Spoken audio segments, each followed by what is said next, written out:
Hello. Here we are with chapter 12 of the Julian chapter. And chapter 12 is titled Evidence. Dr. Jansen looked at Mr. Tushman.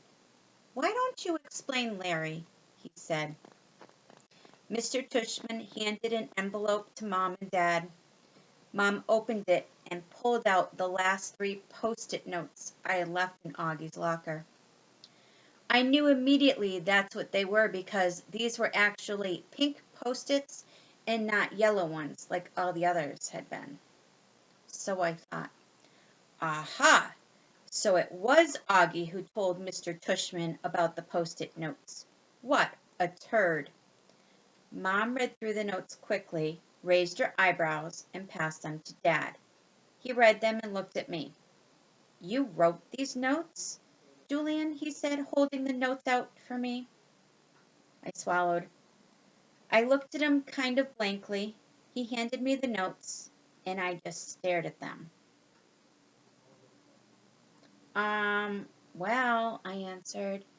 "Yeah, I guess. But, Dad, they were writing notes, too." "Who was writing notes?" asked Dad. "Jack and Augie," I answered.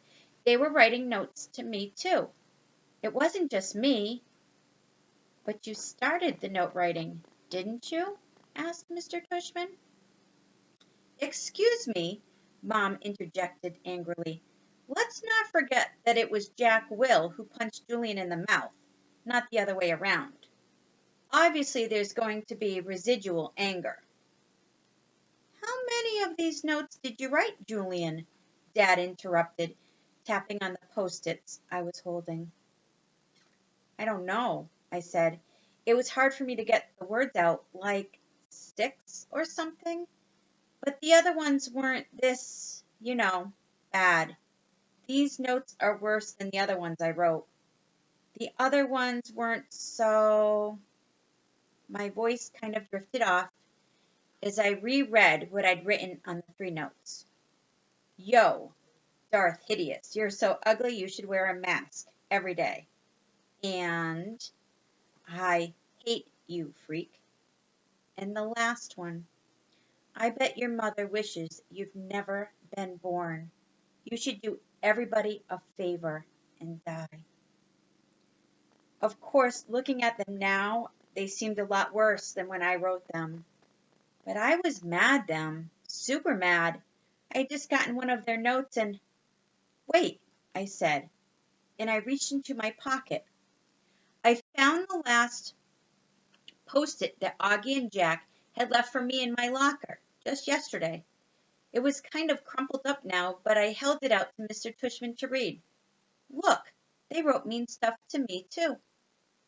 Mr. Tushman took the post-it, read it quickly, and handed it to my parents. My mom read it and then looked at the floor. My dad read it and shook his head, puzzled. He handed me the post-it, and I reread it. "Julian, you're so hot, Summer doesn't like you, but I want to have your babies. Smell my armpits. Love, Bula." "Who the heck is Bula?" asked Dad. "Never mind," I answered. "I can't explain." I handed the post-it back to Mr. Tushman, who gave it to Dr. Jansen to read. I noticed he actually tried to hide a smile. "Julian," said Mr. Tushman, "the 3 notes you wrote don't compare at all to this note in content." "I don't think it's for anyone else to judge the semantics of a note," said Mom.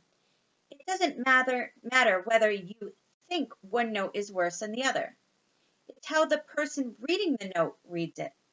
The fact is, Julian had a little crush on this Summer girl all year long, and it probably hurt his feelings." "Mom!" I yelled, and I covered my face with my hands.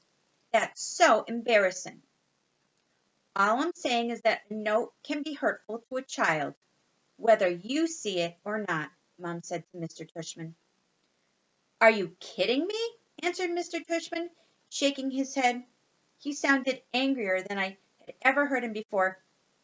Are you telling me you don't find the Post-its your son wrote completely horrifying?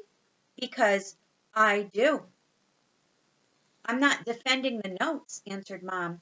I'm just reminding you that it was a two-way street. You have to realize that Julian was obviously writing those notes as a reaction to something. Look, said Dr. Jansen, holding his hand out in front of him like a crossing guard. There's no doubt there's some history here. Those notes hurt my feelings, I said, and I didn't mind that I sounded like I was going to cry. I don't doubt that their notes hurt your feelings, Julian, Dr. Jansen answered, and you were trying to hurt their feelings. That's the problem with stuff like this.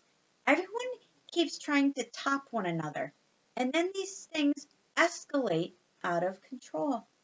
Exactly, said Mom, and it almost sounded like she screamed it.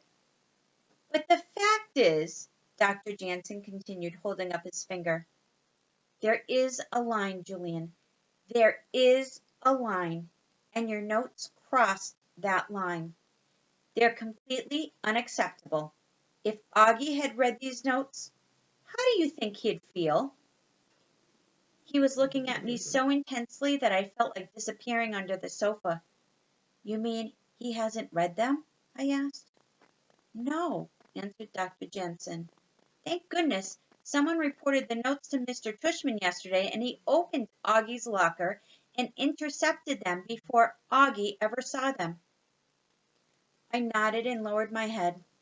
I have to admit, I was glad Augie hadn't read them. I guess I knew what Dr. Jansen meant about crossing the line. But then I thought, so if it wasn't Augie who ratted me out, who was it? We were all quiet for a minute or two. It was awkward beyond belief.